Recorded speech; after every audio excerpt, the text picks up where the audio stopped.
Hey, what's going on, everybody? It's Justin, back at the movies for another review. This time I'm actually going to be doing another new release, just released in theaters, the 2021 comedy Free Guy. This stars Ryan Reynolds, who obviously is one of the most famous actors in Hollywood currently. He's absolutely hilarious. Obviously, Deadpool. All his movies, even if they're just cameos, like his cameo in Hobbs and Shaw, he's hilarious. He just has that, like, just deadpan humor. Like, it just comes natural to him. It also stars Jodie Comer, who, relatively unknown. Her biggest role to date is actually in the TV show Killing Eve, starring Sandra Oh. Lil Rel Howery, who is, I think, most known for Get Out as the main character's best friend, and I work for TS motherfucking A. He's great. He's hilarious, and he's. I think he's gonna always be the sidekick to the main character, but some people have made a living doing that, and they do it really well. And I feel like he's that kind of character, that kind of actor. Also stars Joe Keery, Massachusetts' own Joe Keery, whose biggest roles to date include the movie Molly's Game, which is very underrated. Really check it out. Jessica Chastain, Idris Elba, really solid movie. And Stranger Things. One of the biggest shows on television, and he's one of the lead actors. And Taika Waititi, who, if you're not familiar with him, he's actually the director of Thor Ragnarok, and he provided the voice of Korg. He might be the shining star of this movie. I enjoyed Free Guy. Now, like you said, it's tough for me to do reviews on new movies. I like to really be able to watch them at least twice to let it soak in. But I felt I needed to do the movie justice and give my review to you. So, basically, in a nutshell, Ryan Reynolds plays the character Guy. And Guy is a non-playable character in basically a Sims or a Grand Theft Auto type video game where people in the real world control characters and they just do all sorts of crazy things.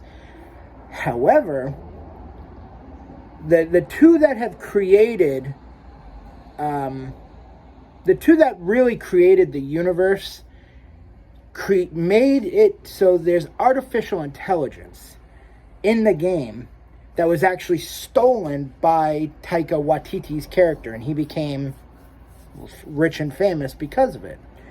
But their design is implanted in the game, and Guy's character is basically artificial intelligence, and his character is learning, and developing real traits that it wasn't expected, and it becomes this global phenomenon. And, the two, Comer and Keery's characters are basically now on a mission to prove that it was their game. It was their idea, their design that Waititi's character stole. And that's basically the plot of the movie. Like I said, Ryan Reynolds is hilarious. It's almost like he's not trying, and he's just naturally just one of those funny people. And I appreciated the character. It's solid storytelling. You have a love interest thing between Comer and Keery, who Keery obviously loves Comer's character. She almost doesn't get it, doesn't see it, doesn't believe it could be, and then naturally as the movie progresses, she starts to realize, oh my god, he loves me. But like I said, Waititi is the star of the movie, and it's because his character, now, he's a 46-year-old man, And he owns this big giant company that's played by younger people. And he's basically every older, like previous generation attempt at being young and cool. You know, talk like bro and yo, and it's so funny because he's trying so hard. And that's part of the charm of the movie. You know, it's not a flawless movie, but you know, I enjoyed the storytelling. I mean, the one thing I do have an issue with is how can you not tell Comer's character not tell that Kiri loves her? You know, it's blatantly obvious. And again, that's something that you see in a lot of, you know, these comedy movies is basically, you know, there's a love story and one of the characters finally realizes it towards the end. So that's really the only real flaw I have, that I've, after watching it once, that I can really come up with. You know, it doesn't hurt the movie too much.